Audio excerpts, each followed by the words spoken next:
할렐루야. 아멘. 이 시간에 우리 말씀 나누기 전에 우리 건축 이야기를 좀 먼저 해드리고 말씀 나누려고 해요.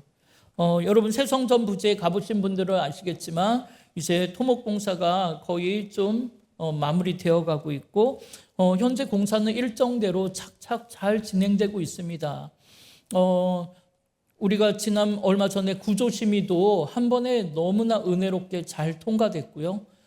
또 여러 가지 어려움들도 우리 하나님께서 돕는 손길들을 보내주셔서 잘 정리되고 잘 진행되고 있어요. 그리고 추석 전까지는 우리가 이제 터 닦고 토목공사를 마무리한 후에요. 추석이 지나면 이제 지하 골조 공사랑 지하 공사부터 해서 한 층 한 층 착착 올라가서 연말까지 우리가 꼭대기층까지 건물은 다 올라갈 예정입니다. 그리고 나서 이제 본격적인 내년 겨울이 되면 이제 내부 공사를 막 시작할 거예요. 이렇게 하나님은 하나님의 일을 열심히 너무나 잘하고 계시더라고요. 그래서 공사는 일정대로 착착 진행되고 있고요. 이제 문제는 우리가 준비해야 되는 이 재정인데요. 오늘 그 이야기를 잠깐 좀 해드리면 우리가 모든 이 공사를 다 마치는데 한 350억 좀 넘게 들어요. 그런데 그 공사비 중에 우리가 부산은행에서 승인이 잘 떨어져 가지고 기성고 대출이 공사 일정에 맞춰 착착착 공사비가 거기서 이제 지불이 될 거예요. 그런데 그 중에 총 공사비의 3분의 1은 건축주가 준비해야 되게 되어 있어요. 그래서 그게 한 100억쯤인데요. 우리가 매년 저축해 오면서 우리가 헌금하고 준비한 게 지금 연말까지 한 40억이 마련이 되어 있어요. 그럼 나머지 60억을 우리가 좀 한번 작정해서 힘껏 헌금해가지고 우리가 한번 준비를 해야 될 것 같아요. 그래서 내년 중순까지 한 60억 정도는 우리가 이제 마련을 해야 돼요. 그리고 난 다음에 이제 마지막에 마지막에 현 부지를 매각해서 이제 마지막 공사 잔금 치르면 준공이 될 겁니다. 이를 위해서 우리가 건축원금 작정서를 오늘 주보에 같이 넣어드렸어요. 지난번 3년 전에 작정하신 걸로 우리가 새성전 부지 땅도 사고 그리고 공사 지금까지 준비하는 일에 다 사용을 했다면 이번 작정 헌금으로는 본격적인 건물을 우리가 지어야 합니다. 물론 이게 좀 우리 마음에 부담되고 힘든 얘기지만 여러분 부담 가지실 필요는 없는 것 같아요. 우리는 우리 교회를 짓는 거고 우리는 교회 안에 한 식구니까 알고 계시라고 일단은 먼저 알려드리는 거예요. 그래서 그냥 여러분의 믿음의 분량대로 그러나 우리가 마음만은 할 수 있다고 하면 된다 해보자라는 그런 한 마음으로 우리가 힘껏 달려가시면 될 것 같습니다. 그래서 여러분의 그 믿음이 그 과부의 2렙돈이 되어서 여러분의 그 믿음이 하나하나 작은 것이 다 모일 때 하나님 우리를 크게 축복해 주실 줄 믿습니다. 그래서 제가 매일매일 기도해요.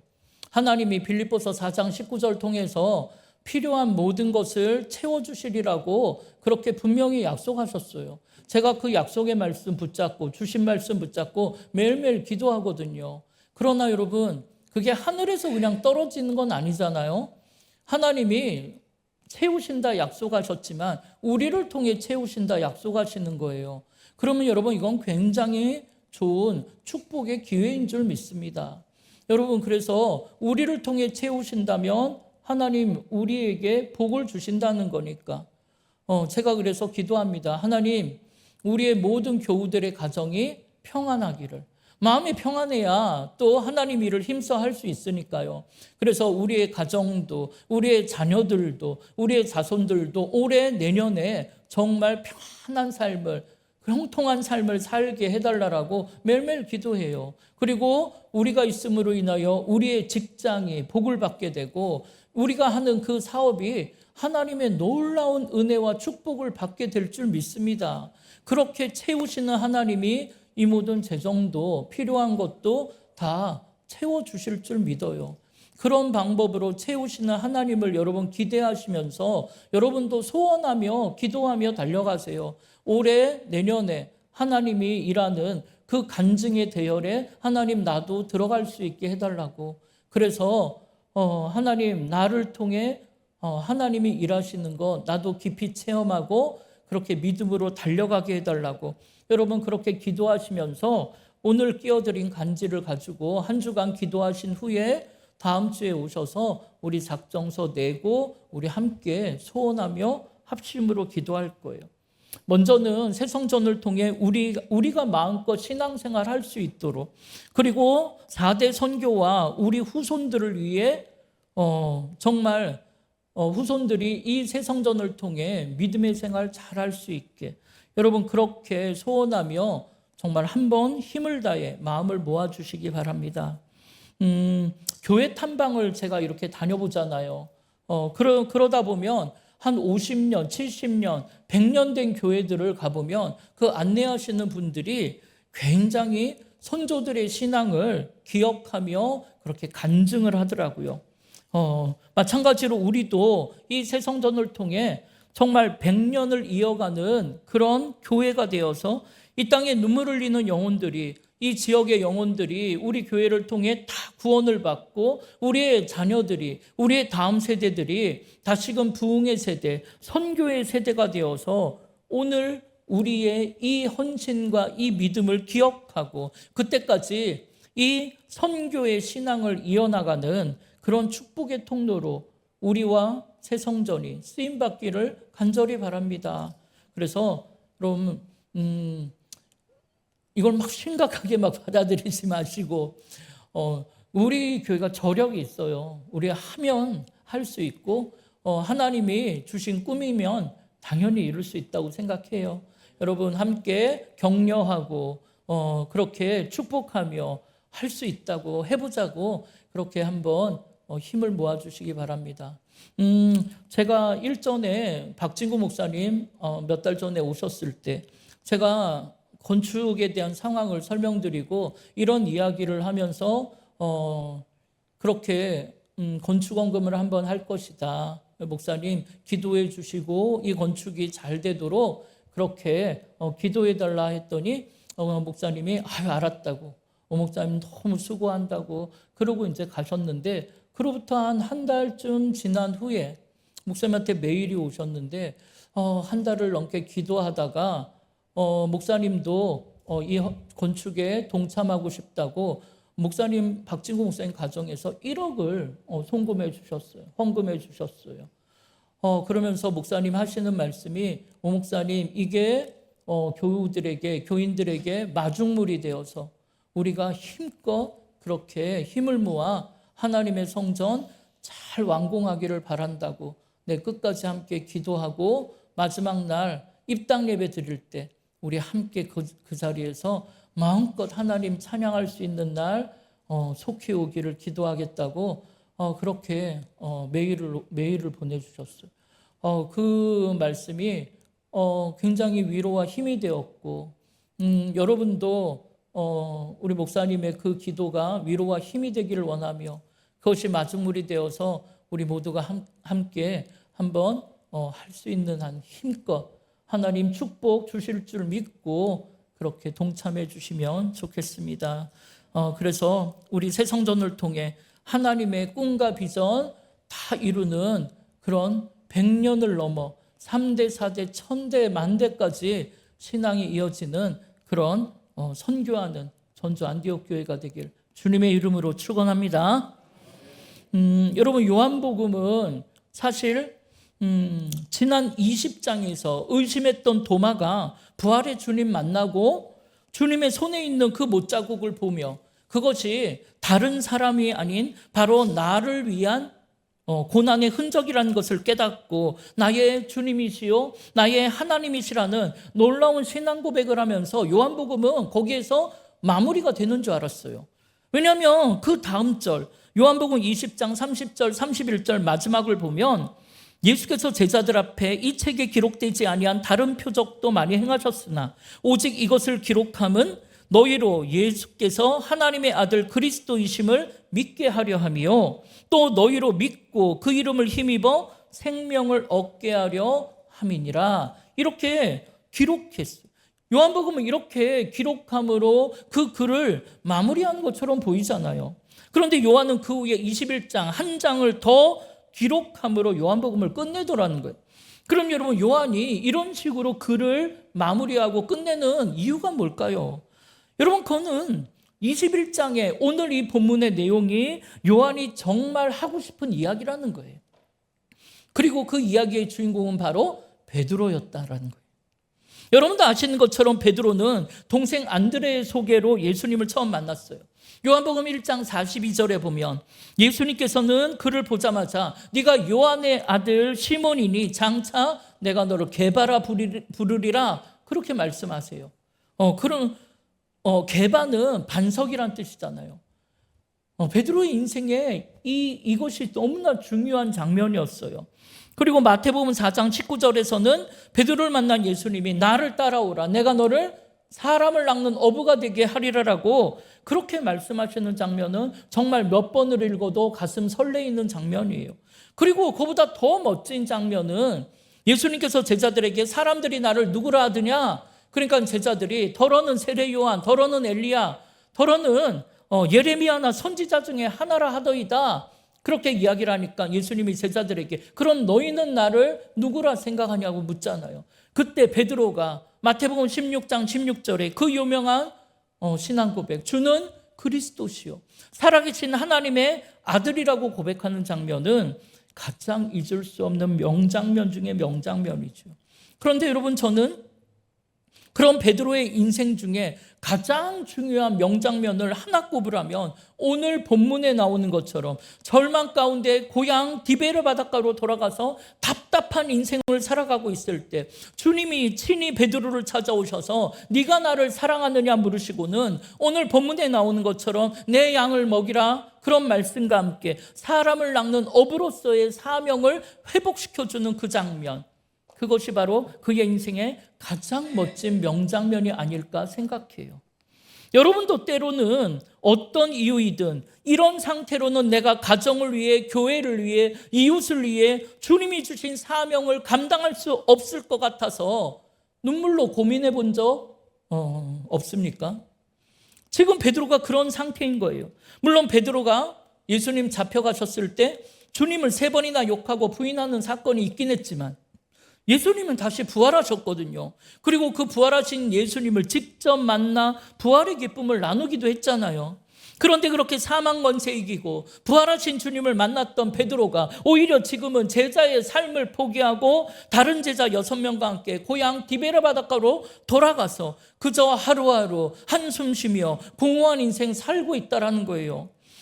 그리고 오늘 본문에 앞선 3절에 보면 그러다가 그들은 답답한 날이 되면 고기 잡으러 바닷가에 나갔던 모양이에요. 그런데 더 놀라운 것은 여러분, 그 나머지 6명의 명단 중에 바로 지난주에 그 20장에서 나의 주님이시요 나의 하나님이라고 생생하게 그 믿음을 고백했던 도마도 거기에 포함되어 있다라는 거예요. 그럼 여러분, 왜 베드로와 제자들은 부활하신 주님을 만났음에도 불구하고 힘없이 고기 잡던 시절로 돌아가 버린 것일까요? 그럼 여러분은 어떻습니까? 여러분은 예수님이 부활하신 것을 믿습니까? 이거 봐, 또 소리가 작은 거 봐. 요한복음 처음부터 다시 시작해야 할 판이야, 이건. 여러분은 예수님이 부활하셨다는 걸 믿습니까? 그렇다면 여러분은 그 부활의 주님을 만나셨습니까? 진짜로 그렇다면 참 이상한 게 뭐냐면, 그럼 왜 여러분도 부활의 주님을 만나고도 아무런 감격도 아무런 기쁨도 없이 하루하루 한숨 쉬며 걱정하는 공허한 삶을 살고 있냐라는 거예요. 실상 우리의 삶을 살펴보면 많은 성도들이 하나님 주신 은혜와 사랑이 일상의 삶에서 지속되지 못하고 있고 사람들로부터 받은 상처를 이겨내지 못하고 있고 스스로 생각할 때 나는 너무나 부족해서 하나님의 일을 감당할 수 없다라고 거절하고 있고 물질 문제나 건강 문제로 아니면 부부 문제나 자녀의 문제로 인한 그 아픔 속에서 벗어나지를 못하고 있어요. 진정한 부활의 증인으로 사람을 낚는 어부의 삶을 살지 못하더라는 거예요. 그래서 가정을 구원하고 교회 세우고 세상의 위로자요, 화해자요, 축복의 통로로 살라고 맡겨주신 이 귀한 사명을 잃어버린 채 아무런 기쁨도 없이 입만 무성한 무화과 나무로 변해버린 분들을 여기저기서 쉽게 만나볼 수가 있다라는 거예요. 그럼 여러분, 당시의 제자들과 오늘 우리가 그렇게 된 이유가 무엇이겠습니까? 여러분, 당시의 제자들과 베드로는 주님의 부활을 경험했지만 그 부활의 복음을 전하기에는, 제자로 살아가기에는 나는 자격이 없다고 생각했어요. 왜요? 그들은 모두가 다 예수를 버리고 도망간 전력이 있기 때문입니다. 그런데 그때 꿈에도 생각하지 못한 주님이 부활하셨다는 소식을 들었잖아요. 그리고 부활의 주님은 제자들을 찾아오셨고, 이에 그들은 주님에게 있는 그 고난의 흔적이 바로 날 위한 것임을 깨닫고 모두가 다 벅차오르는 감격 속에 예수님은 나의 구주요 그리스도라고 고백했지만, 여러분, 그런 기쁨도 잠시 예수님이 안 계신 일상으로 돌아와 보니까 예수님을 버리고 도망갔던 자신들의 연약한 모습이 떠올라서 예수님의 제자로 살아갈 면목이 없는 겁니다. 이에 이런 부끄러운 모습으로는 아무것도 할 수가 없는데 어떻게 해요? 그냥 고향으로 돌아가, 힘없이 고향으로 돌아가 물고기나 잡는 신세가 되는 거죠. 물론 부활하신 주님이 내가 먼저 갈릴리로 가리니 거기에서 만나자고 하셨어요. 그래서 그런 주님을 만나러 그들도 갈릴리로 갔다고 생각할 수는 있겠지만, 여러분, 그렇지 않습니다. 지금 그들의 모습을 보세요. 한숨 쉬며 물고기나 잡고 있는 그들의 모습은 주님을 만나려고 기다리는 모습은 아닌 것 같아요. 그리고 실제로 주님이 오늘 그곳에 오셨는데 알아보지 못한 걸 보면 지금 그들은 아무 생각이 없이 그냥 고향에 돌아와서 한숨 쉬는 공허한 인생을 살고 있는 거예요. 그런데 여러분, 이것이 바로 우리를 넘어뜨리려는 사탄의 전략 아니겠습니까? 사탄은 오늘 우리에게도 똑같은 방법을 사용할 거예요. 부활신앙을 가진 우리도 주님을 사랑하는 마음이야 변함이 없지만 사탄은 자꾸만 우리의 허물을 들춰낼 겁니다. 야, 그런 모습으로 주님을 사랑한다고, 그런 모습으로 주를 위해 살겠다고, 야, 세상이 웃겠다, 그렇게 조롱할 거예요. 물질의 문제, 육신의 문제로 우리의 삶을 연약하게 만들고 초라하게 만들어서 세상 앞에 주눅들게 하는 거예요. 그래서 우리가 예수님의 제자로 살아가는 것, 교회에서 내가 헌신하고 봉사하는 것, 그 앞에 나 같은 사람이 그걸 감당할 수 있겠나? 그래서 나는 자격이 없다고 물러서게 만드는 거예요. 즉, 부활의 주님을 만나고도 옛날에 고기 잡던 모습으로 돌아가 꿈도 없이 하루하루 살아가는 입만무성한 무화과나무의 신앙인으로 만드는 거예요. 여러분도 생각해 보세요. 주님 만난 그 구원의 감격과 기쁨 후에 다시 일상으로 돌아간 여러분도 매일매일이 공허한 인생이 되어 한숨 쉬며 다람쥐 쳇바퀴 돌듯 살아가고 있지 않습니까? 그래서 내가 지금 뭐하러 이 공부를 하는지, 내가 뭐하러 이렇게 땀 흘려 일하고 있는지 아무런 의미도 없고 아무런 목적도 없이 하늘의 꿈도 없이 하루하루 허덕이며 살고 있진 않습니까? 만약에 그렇지 않고 내가 땀 흘려 일하는 그곳에서 나를 찾아오시는 주님을 만나기 위해 내가 깨어있는 삶을 살고 계십니까? 그래서 나를 찾아오신 주님 만나고 내가 주를 보았다라는 헤오라켄의 은혜와 사랑 소멸치 않으려고 그렇게 주님을 더 깊이 느끼고 더 깊이 체험하고 동행하는 삶을 살고 있냐는 거예요. 만약 그렇지 않다면 오늘 우리가 세상에서 성공하고 아무리 일이 잘 돼도 주님과 함께 살지 않는다면 마지막 날이면 다 놓고 갈 그게 뭔 의미가 있겠냐라는 거예요. 이 오늘 그렇게 주님이 없는 공허한 마음에 물고기를 잡으러 나갔던 제자들은 밤이 맞도록 열심히 그물질을 했지만 물고기를 한 마리로 잡지 못했다고 합니다. 여러분, 사실 이들 대부분은 이 갈릴리 바다에서 잔뼈가 굵은 베테랑 어부들이잖아요. 그들은 오늘 물의 흐름, 물의 색깔만 봐도 오늘 고기잡이가 잘 될지 안 될지 그거 다 아는 사람들이에요. 그런데 그런 베테랑 어부들이 밤이 새도록 애를 썼지만 물고기를 한 마리도 잡지를 못했다는 거예요. 여러분, 사실 이건 상식적으로 이해가 되지 않는 부분이에요. 한 마리쯤은 잡겠죠. 그런데 한 마리도 못 잡았다고 성경은 분명히 기록해요. 그런데 여러분, 그때 주님이 그 자리에 등장하시는 거예요. 그런데 그들은 그분이 예수님인지 알지 못했다라고 4절에는 기록하고 있습니다. 그리고 5절에 보니까 주님은 제자들에게 너희에게 물고기가 있느냐 물으셔요. 이에 없다고 대답하니까 이르시되 그물을 어디에 던지라고요? 배 오른편에 던지라고 말씀하시는 거예요. 여러분, 사실 그들이 밤이 맞도록 배 오른편에 그물을 안 던졌겠습니까? 던졌겠지요. 아니 사방팔방에 온갖 군데 다 던져봤겠지요. 그런데 그렇게 했는데도 물고기를 한 마리도 못 잡았는데 어디서 낯선 사람이 오른편에 던지면 고기가 있다고 한들 그 말을 듣고 거기에 그물을 던지겠습니까? 그것도 베테랑 어부가요. 천만의 말씀이지요. 그런데 여러분 놀랍게도 그들은 그 말을 듣고 배 오른편에 그물을 던졌다는 거예요. 그랬더니 그물을 들 수 없을 정도로 물고기가 가득 잡혔다는 거죠. 여러분 이게 무엇을 의미합니까? 여러분 믿음이라는 것은 우리 인생의 왼편을 포기하는 게 믿음이라는 거예요. 그리고 인생의 바다의 오른편에 그물을 던지는 게 믿음이라는 거예요. 그럼 여러분 우리 인생의 바다 이 오른편이 과연 어디입니까? 여러분 그건 오른편 왼편 방향을 정말로 이야기하는 게 아니에요.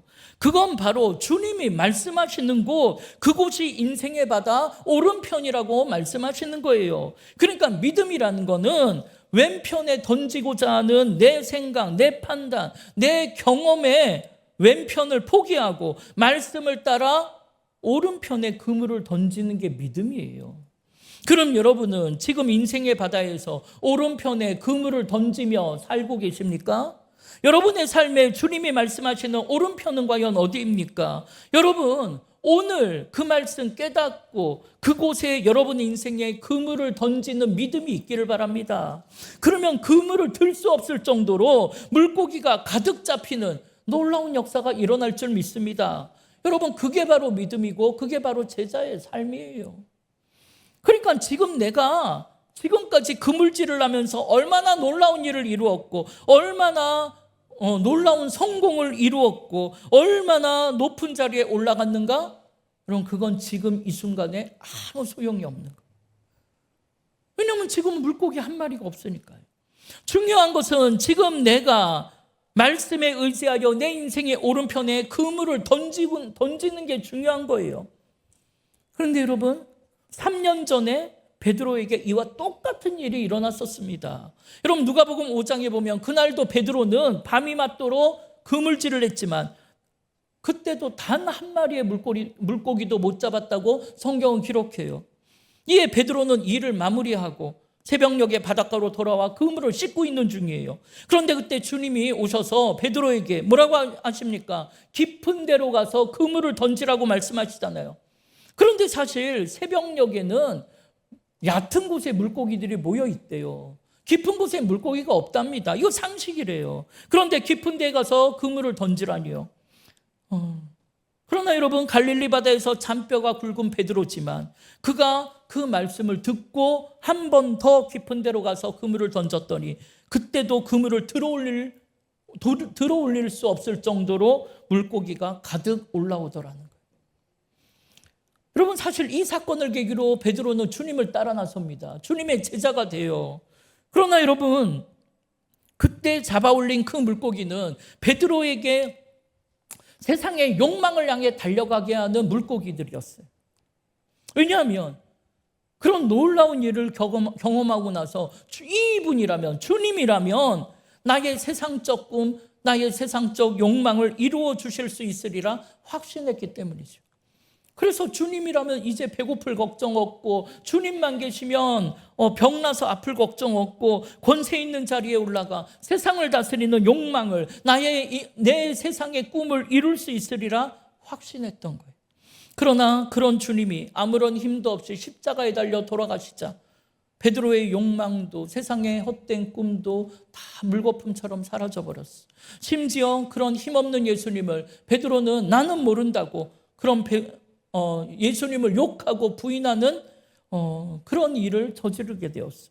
그러나 여러분 3년이 지난 오늘 똑같이 그물이 찢어질 정도로 물고기를 잡고 나니까 오늘 끌어올린 물고기는 더 이상 그를 욕망으로 이끄는 물고기가 아니라 소망으로 이끄는 자신을 향한 하나님의 뜻, 그 꿈과 비전을 향해 달려가게 하는 소망의 물고기가 된 거예요. 그럼 여러분, 지금 여러분이 끌어올리는 그 인생의 그물로 잡은 삶의 결과물은 지금 여러분의 욕망이 되고 있습니까? 여러분의 소망이 되고 있습니까? 여러분, 여러분을 향한 하나님의 뜻, 그 뜻을 이루기 위한 소망의 도구가 되기를 바랍니다. 여러분, 그래서 그런지 3년 전에 물고기가 가득 잡혔을 때는 그 그물이 찢어졌어요. 그런데 이상하게 오늘은 그 그물이 찢어지지 않았다고 합니다. 여러분, 그때를 기록한 누가복음 5장 4절에서 6절을 한번 보세요. 우리 함께 읽어보겠습니다. 말씀을 마치시고 시몬에게 이르시되 깊은 데로 가서 그물을 내려 고기를 잡으라. 시몬이 대답하여 이르되 선생님, 우리들이 밤이 새도록 수고하였을 때 잡은 것이 없지만은 말씀에 의지하여 내가 그물을 내리리이다 하고 그렇게 하니 고기를 잡은 것이 심이 많아 그물이 찢어지는. 여러분, 그물이 찢어졌어요. 그런데 여러분, 오늘 사건을 기록한 요한복음 21장 11절을 한번 보세요. 함께 읽겠습니다. 시몬 베드로가 올라가서 그물을 육지에 끌어올리니 가득히 찬 큰 물고기가 153마리라. 이같이 많으나 그물이 찢어지지 아니하였더라. 아멘. 여러분, 그 이유가 무엇이겠습니까? 여러분, 그렇죠. 자기 욕망을 따라 사는 자의 그물, 그곳으로 이룬 인생의 결과물은 찢어지는 거예요. 그러나 하늘의 꿈과 비전을 따라 사는 자의 그 소망의 그물은 찢어지지 않는 것입니다. 여러분, 이걸 베드로가 오늘 깨달은 거예요. 예, 오늘 본문에 보면 주님께서는 그걸 깨달은 베드로에게 하나의 질문을 합니다. 그게 뭡니까? 요한의 아들 시몬아, 네가 이 사람들보다 나를 더 사랑하냐는 거예요. 여러분, 어떤 사본에 보면 이 사람들보다, 이 말 대신에 이것들보다 라고 표현되어 있다고 해요. 그럼 여기에서 이것들은 무엇입니까? 이것은 그건 지금 잡은 153마리의 물고기지요. 내 인생의 결과물인 거예요. 내가 땀 흘려 수고한 생업의 결과물. 그러니까 다시 말하자면 요한의 아들 시몬아, 네가 네 인생의 그물로 열심히 땀 흘려 건져 올린 이 인생의 결과물보다 나를 더 사랑할 수 있겠느냐? 그렇게 물으시는 거죠. 그런데 여러분, 여기에서 여러분도 너무나 잘 아시는 것처럼 지금 예수님이 베드로에게 물어본 이 사랑이라는 이 단어는 아가페 사랑을 의미하는 거예요. 그러니까 신적인 사랑, 무조건적인 사랑, 상대방의 모습, 상대방의 형편과 상관없이 사랑하는 헌신적인 사랑, 십자가의 사랑, 하나님의 사랑을 할 수 있냐고 물어보는 거예요. 그러니까 지금 주님은 베드로에게 네가 나를 조건 없는 아가페의 사랑, 하나님의 사랑으로 나를 사랑하느냐 물은 거예요. 사랑하는 여러분, 베드로는 예수님의 부활을 경험했고 도마의 고백을 들은 사람이에요. 그럼 그가 주를 사랑하는 마음이 식을 수 있겠습니까? 예수님을 3번이나 부인하고 욕하고 도망쳤는데 예수님은 나를 한 번도 외면치 않고 욕하지 않고 나를 끌어안아 주시는데 예수님을 향한 사랑, 여러분 식을 수 있겠습니까? 예, 베드로는 주님 그러합니다. 내가 주님을 사랑하는 줄 주님께서 아시나이다. 그렇게 대답하죠. 그러나 안타깝게도 이는 아가페의 사랑으로 대답한 것이 아니에요. 아가페가 아니라 필리아의 사랑. 그러니까 친구 간에 인간끼리에 나눌 수 있는 최고의 우정, 최고의 사랑으로 내가 주를 사랑합니다라고 대답한 거예요. 왜요? 지금의 내 모습이 너무나 부끄럽기 때문에. 주님의 그런 사랑을 감당하기엔 난 너무나 부끄러우니까요. 이 부끄러운 자신의 모습을 누구보다 잘 알고 있는 베드로는 그것이 주님의 물음에 드릴 수 있는 최고의 대답이었던 거예요. 그런데 이에 대해 주님은 베드로에게 다시 똑같은 질문을 합니다. 요한의 아들 시몬아, 네가 나를 사랑하느냐? 네가 나를 아가페할 수 있겠느냐? 이에 베드로는 다시 똑같이 대답해요. 주님 그러하나이다. 내가 주님을 필리아의 사랑으로 사랑하는 줄 주께서 아시나이다. 그런데 여러분, 이에 3번째로 주님은 재차 똑같은 질문을 하시는데 여러분, 이번에는 질문이 달라져요. 한글로 보면 그대로 똑같지만 여러분, 원어로 보면 요한의 아들 시몬아, 그럼 네가 필리아의 사랑, 인간적인 사랑으로 나를 사랑할 수 있겠느냐? 그렇게 물으세요. 여러분, 주님이 세 번째는 질문을 바꿨단 말이에요. 이게 무엇을 의미하는 겁니까? 여러분, 아가페의 사랑이라는 게 뭐예요? 그건 하나님의 사랑이죠. 하나님의 사랑은 어떤 거예요? 너 왜 이거밖에 못하냐고. 내가 아가페의 사랑을 너에게 줬는데 너는 왜 필리아의 사랑밖에 못하냐고. 내가 아가페 했으니까 너도 나에게 아가페 해야지. 이렇게 다그치는 것, 이렇게 비난하고 몰아세우는 것, 여러분, 이건 진정한 아가페의 사랑이 아니죠. 진정한 아가페의 사랑은 주님께서 원하시는 수준의 베드로가 따라오지 못한다고 해서 그를 책망하고 비난하고 조롱하고 다그치는 게 아니고, 근본 하나님의 본체이신 예수님께서 친히 육신의 몸을 입고 이 땅에 나를 위해 오신 것처럼 예수님 쪽에서 친히 베드로의 눈높이로 내려가셔서 그의 허물과 부족함을 덮어주는 사랑, 그것이 바로 진정한 아가페의 사랑인 거죠. 그래서 세 번째 물음에 베드로의 눈높이에 맞춰 그럼 네가 필리아의 사랑으로 나를 사랑하냐라고 물으시는 거예요. 예, 오늘 우리도 상대방을, 내 남편, 내 아내를 내 수준에 맞춰서 내가 원하는 사랑을 강요하지 마시기 바라요. 내가 원하는 수준의 삶을 강요하지 마시기를 바라요. 상대방의 수준에 맞춰서 자기를 부인하고 자기 십자가를 지고 그가 있는 그 눈높이의 사랑으로 내려가셔서 그를 거기에서 아가페하는 것이 진정한 아가페의 사랑인 것입니다. 이는 그가 지금 어떤 모습으로 어떤 형편에 있더라도 어떤 수준에 있더라도 그를 있는 그대로 받아들이는 거예요. 오히려 그의 부족한 부분, 그의 허물을 덮어주는 십자가의 사랑. 괜찮다고, 걱정하지 말, 잘하고 있다고, 내가 너와 언제나 함께 있을 거라고 그를 위로하고 격려하고 축복하는 사랑. 아가페의 사랑은 바로 그런 겁니다. 그런데 여러분, 주님께서 그렇게 아가페의 사랑으로 베드로의 눈높이에 맞춰서 물으니까 여러분, 베드로가 뭐라고 대답합니까? 오늘 보면 17절에 보면 주께서 세 번째 네가 나를 사랑하느냐 하심으로 베드로가 근심하며 대답했다는 거예요. 여러분, 여기에서 근심했다라는 말을 원어로 보면 루페우라는 단어로, 이는 단순한 근심이 아니고 정말 저 깊은 고통과 괴로움을 의미하는 거예요.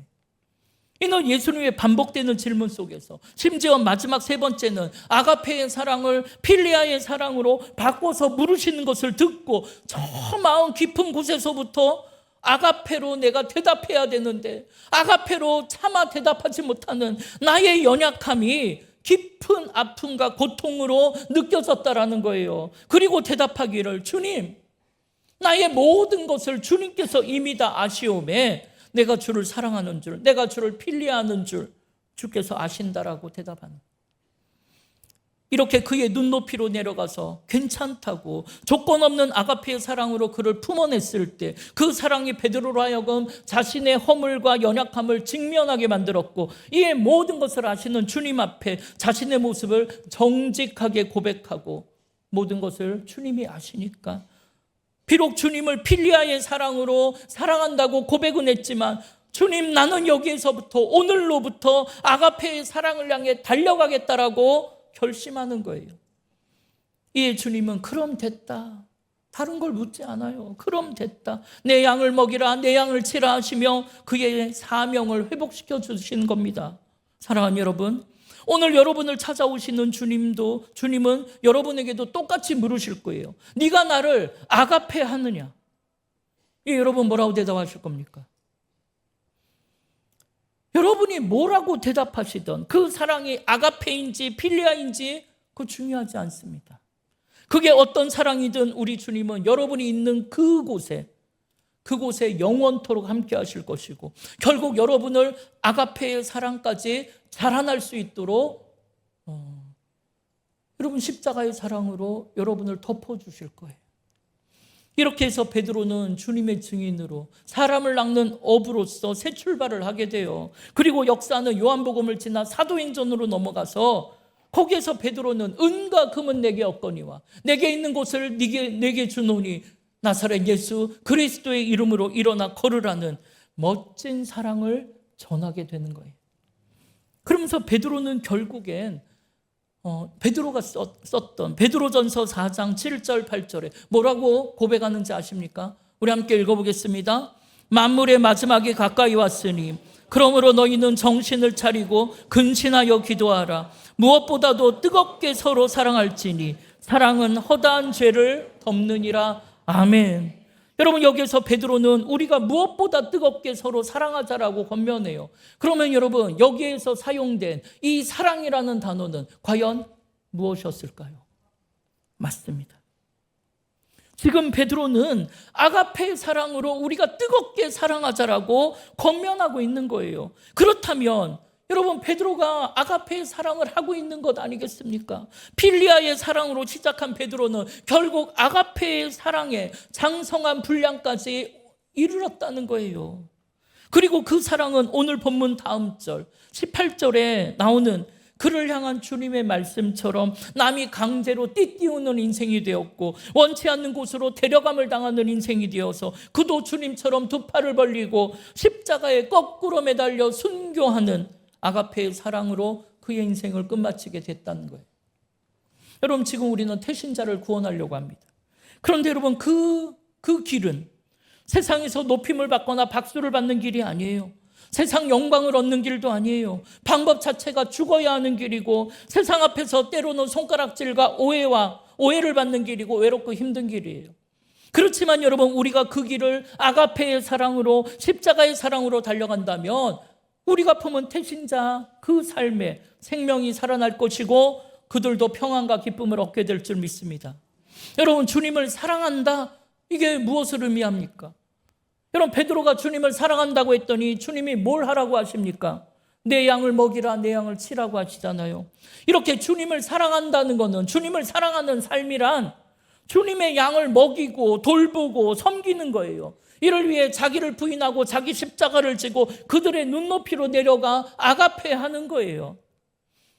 이를 위해 여러분이 먼저 주님의 뜨거운 아가페의 사랑 안에 거하시길 바랍니다.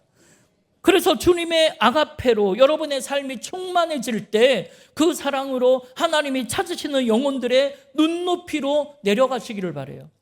그래서 그들을 이해하고 용서해주고 위로하고 격려하고 축복하고 그들의 허물을 덮어주는 십자가의 사랑을 하시기를 바랍니다. 그래서 결국 그들도 주님의 아가페의 사랑을 깨닫고 그들도 우리처럼 구원에 감겨 영생의 기쁨을 누리게 하는 진짜 주님의 증인이요 사람을 낚는 어부가 되시길 주님의 이름으로 축원합니다. 우리 이 시간 함께 결단하며 찬양하기로 하네요. 이 찬양 드릴 때 여러분, 내가 주를 사랑한다는 진실한 고백이 있길 바랍니다.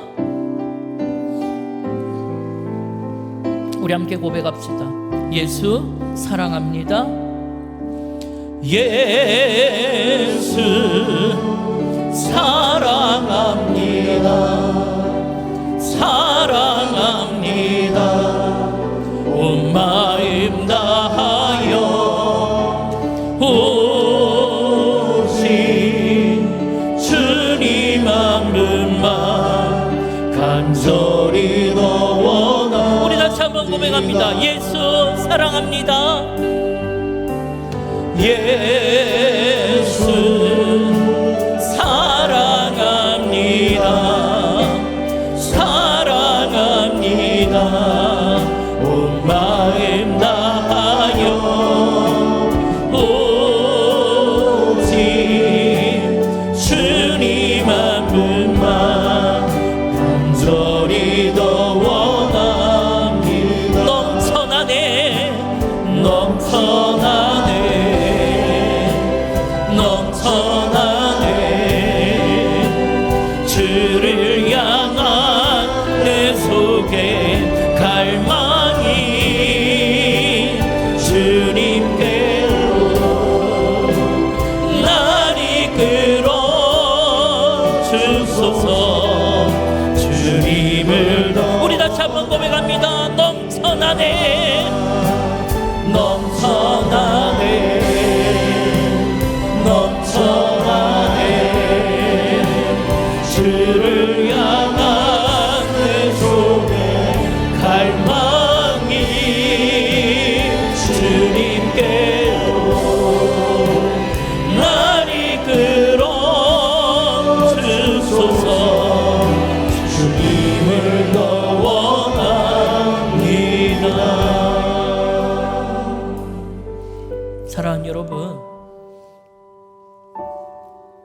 여러분 주님 사랑하십니까?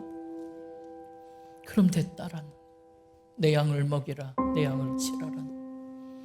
그러나 여러분의 사랑이 아가페의 사랑이 아니라면 그래도 괜찮다란. 주님이 우리가 그 사랑까지 가야 하는 게 아니라 주님이 우리의 위치까지 내려오실 거니까요.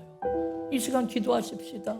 하나님, 연약한 나를, 그것도 모르는 나를 감히 주님을 사랑한다, 아가페하겠다 감히 고백하지 못하는 연약한 나를 불쌍히 여기시고, 주님, 나도 주님의 사랑, 십자가의 사랑, 아가페의 사랑 속에 깊이 들어가게 해달라고. 그 사랑이 내 안에 충만하여져서 하나님, 나도 내 가족을, 내 이웃을 내 눈높이에 맞춰서 못하냐고 다그치거나 그렇게 비판하거나 공격하지 않고 그들의 눈높이로 내려가 괜찮다고, 잘했다고 축복하며 격려하며 그들의 허물을 덮어주는 십자가의 사랑, 아가페의 사랑을 하는 인생 되게 해달라고. 그래서 정말 그 사랑 통해 사람을 낚는 어부의 삶을 살게 해달라고 우리 주의 이름을 한번 부르며 합심으로 기도합니다.